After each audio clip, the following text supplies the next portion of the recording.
Hi, it's Anish Giri here. In this video, I'm going to play street chess against the legend of the game, Judit Polgar. She's the best female player of all time. She's retired for a while already, so I was quite optimistic. But she gave me a tough time. Hi, I'm Judit Polgar, and I ended up to play against Anish Giri in the center of Madrid. Check Take it a out. look. Sicilian. Yes, okay. I'll play like Magnus. Magnus yesterday, I'll improve on this play. more scalps today. So it was an exciting game after yesterday that I beat Magnus. It was again the same opening, so Anish wanted to try it, challenge me in the same opening, the powers in the Taimanov A6. But I'm not professional anymore. I didn't do my homework. Maybe I'm bluffing, yeah? You know, No, I want to old improve way of. Knight of 6. This was different because But from you want to go PC very 7. solid, I So see. now I had to recall my old memories when I was competing, what I was playing. He's been studying your Chessable courses. He knows the fire. Yeah, I was wondering what you're gonna do after knight f6. F4. I didn't really prepare for this game, but yeah, You have plenty still, of time. what I looked was useful. Yeah, bishop before, bishop d3 and e5. This is the idea. Hit the knight, want to establish a strong knight on e5. I think all theory, I think. Is it in your courses and I No, just not didn't yet. check No, it? it's or some what? future courses, I think. But I've seen this before, I'm pretty sure. Yeah, I've seen it before yesterday. I'm so bad. No idea what you do. I'm so bad. But actually, I was not 100% sure if I'm not mixing something up. I don't play this usually. And c6 I didn't know, but for a good reason. After dc, You're very careful. f5, stopping knight g4 is sensible. Very careful. Be already solid, you know? Yeah. You were afraid of this move, don't you? Yeah, of course, yeah. Then I've got knight knew it was gonna xe4 come. tactic. Bishop e4, bishop c3, bishop queen h4. I didn't know this, and I didn't find this. I was wondering why not a5 indeed. So I went for In your style. h5, Wow. intending knight Your g4. style. Yeah, You were scared of my G4, it seems. Right? Maybe that too. That's she liked to do this kind of moves in her career as well, in the Taimanov. She played a lot of Taimanov Sicilians. Play on the dark squares here, around these pawns that are on light squares. Knight g4, very typical. Of course, it's a logical follow-up after h5, attacking my bishop.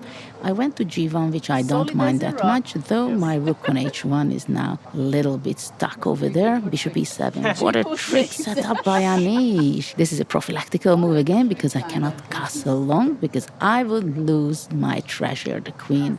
Usually I look at different side of the board to confuse my That's what opponents. you do. I saw your Yes, yes, video yes. playing on the street Yes, that this is you my go tricks. here and Yeah, you yeah. I'm do looking now there, like, oh no, she's going to castle long. No street video without a little cheapo by AG. Time. And my time is ticking, that's the only problem. So I played knight e2. The idea is to open up the diagonal for my queen. Staying hanging on there. And also possibly I can go knight Do a g3. little provocation. Bishop h4. Anish is hesitating, going back. So he's not sure of himself whether should he be provoking my pawn to be pushed to g3, and then later on that he will have opportunity to attack with the h pawn where he played h5.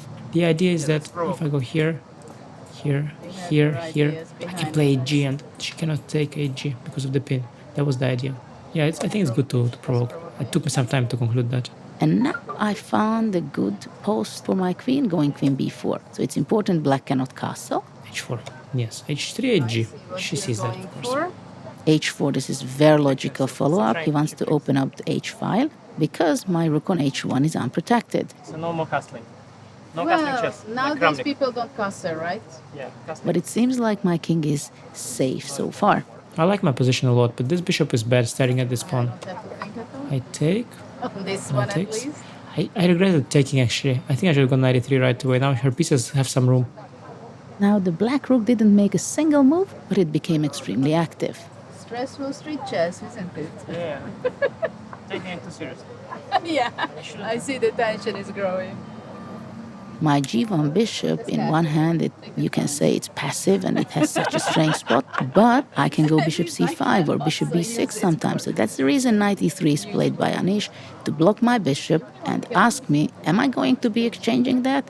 I just regretted having gone knight g. This would have been so much nicer.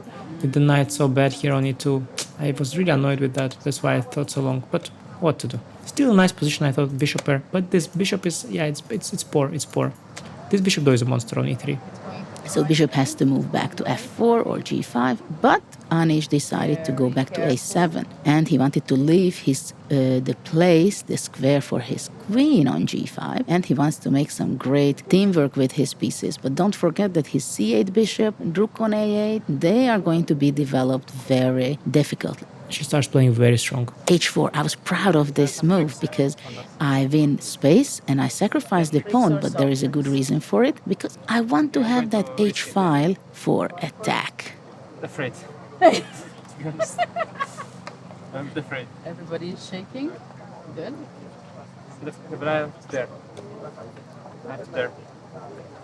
Scared enough? I think I shouldn't have done it, yeah? No idea. I don't know. I think it works. I think it works. So I was kind of okay here. I was a bit worried, but I have some checks. A bunch of checks.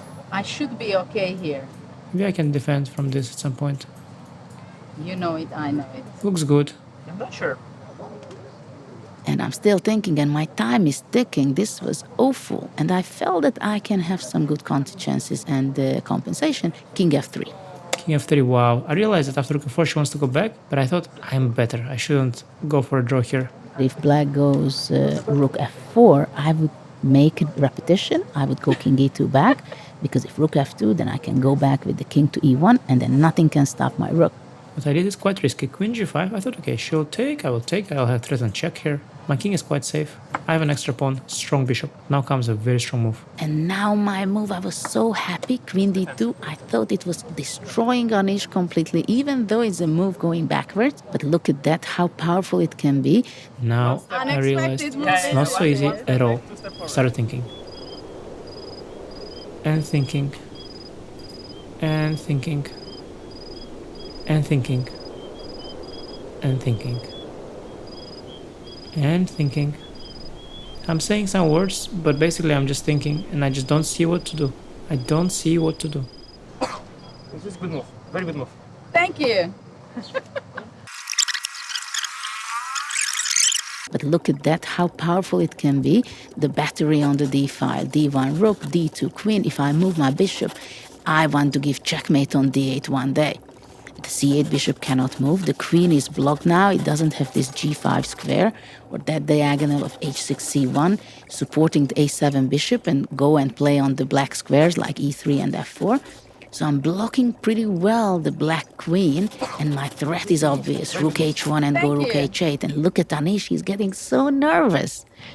And I thought I'm going to be even possible to win this game, because Anish was thinking a lot. He went behind in time also. g6 was the only move, I believe, queen f6. So now he covers the square on h8. And now I think queen h6 was a mistake. I should have played maybe bishop c4 or something else. Wow, wow, wow. What should I do? Oh, so close. Okay, but queen trade, very welcome now. I'm very happy now. My king is safe. I'm up a pawn. Take, take, and rook b8. I'm pinning the bishop. Okay, I'm now up a pawn. But this is a mistake. Now my bishop is open. You're recovering. I screwed it. It's almost Or made. not. It's almost made. But it's not made. Almost doesn't count. Yes, That's the that's problem in important. chess. Yeah, I almost missed the mate, but I have king g5, so that's all fine. If she had a pawn here, it would be mate. It would be awkward. Now it's all good. Yeah, now I'm just cruising, I think. b5, rook f8, two bishops and a pawn up. Completely winning position. I went to c7, attacked the pawn on c6, rook f2. Oh, it was so tempting, but it was not giving anything to black. Why did I do that? Now still, Anish knows that has to go back to protect the pawn on c6. So I went knight h2, so rook f3 is not there anymore. Oy, oy, oy. Bishop on d1 stands strange. It's not threatening with anything. So I went a3, now check and go to e3. But now Anish started to get confused here. But we are having really seconds on the clock. King g3, everything is protected for me, so he's confused. What is it? How is it possible that he's not winning with two bishops and the rook, and even the king is in a great place? Bishop d4. I started to chop the pawn on c6, but he's taking the b2. I'm taking on a6. He's going back because he wants to keep this tension. Rook f2, check, check. Can't believe it. What is this fighting spirit? Yes, I still have two bishops. I lost some pawn, but I still got two bishops. Now I spotted a nice mating net. Oh, hello. Here and here. And yeah, she has no choice but to fall for it. Well done by Anish, but I saw him. He was very stressful during the whole game. Ooh, that was close. That was close. I made you sweat at I need least. to drink now. So if you enjoyed my game against Judit Polgar, check out her website at www.chessable.com. The section, oh, probably /Judit. Anish, visit chessable.com/Judit and check out my courses to improve your chess. Check out all her courses. Really good stuff. Thank you.